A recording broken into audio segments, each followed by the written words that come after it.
Nomination ঘোষণা হওয়ার পর থেকে ত্রয়োদশ সংসদ নির্বাচনের যে টেকনাফ উকিয়াতে যে নমিনেশন ঘোষণা করা হয়েছে, যাকে মনোনয়ন দেওয়া হয়েছে, উনি বিগত 17 বছর এই ফ্যাসিস্ট সরকারের সাথে আতাত ছিল।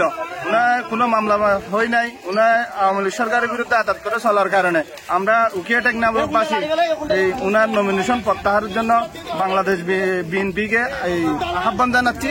অন্যথায় আমরা জনগণ নিয়ে এই আব্দুল্লাহ ভাইয়ের পক্ষে আমরা উনাকে প্রতিনিধিত্ব করব। টানা তৃতীয়বার অর্জন করেছে দেশের সেরা সুপার ব্র্যান্ড স্বীকৃতি বসুন্ধরা টিস্যু। ব্রিটিশ সরকারের আমলে যে আমাদের অপর পার্টি যাকে নমিনেশন দেওয়া হয়েছে, উনি আব্দুর রহমান চুপার মধ্যে রাজনীতি করছে। সীমান্ত জনপদের মজলুম জনতা আলহাজ মোহাম্মদ আব্দুল্লাহ ভাই তার বুকের মধ্যে, তার টেকনাফ শহরের মধ্যে আন্দোলন করে দেখিয়ে দিয়েছিল। উনি আওয়ামী লীগের সাথে আপোষ করে নাই।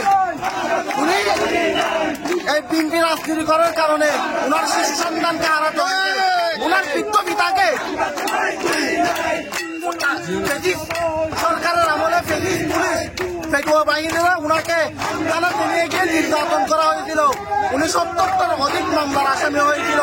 তারপরেও দল কেন উনাকে মূল্যায়ন করে নাই? দীর্ঘ 16-17 বছরের বিএনপির দুঃসময়ে কঠোর পরিশ্রম করেছেন আমাদের জেলা বিএনপির অর্থ সম্পাদক সীমান্ত জনপদের মজলুম জননেতা আলহাজ মোহাম্মদ আব্দুল্লাহ ভাই। উনি দীর্ঘ 17 বছর রাজনীতির জন্য ওনার 7 বছরে একটি শিশু সন্তান হারিয়েছেন এবং ওনার বৃদ্ধ বাবাকে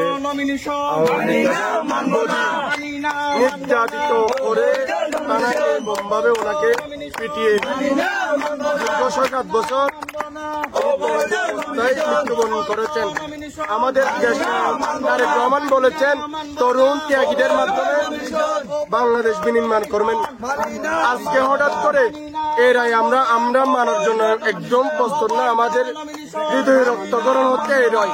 দীর্ঘ 16-17 বছর যে স্বৈরাচার বিরোধী আন্দোলন হয়েছে, এই আন্দোলনে আমরা কাউকে পাইনি। দীর্ঘ 16-17 বছরের আন্দোলনে সংগ্রামে আব্দুল্লাহ ভাই নেতৃত্ব দিয়েছেন এবং আব্দুল্লাহ ভাই ছাড়া আমরা উকিয়া টেকনাফে এমন কোন নেতা পাইনি। যদি এরকম কেউ প্রমাণ দিতে পারে টেকনাফের রাজপথে আমরা কোন নেতা পেয়েছি, আমরা রাজপথ থেকে সরে যাব।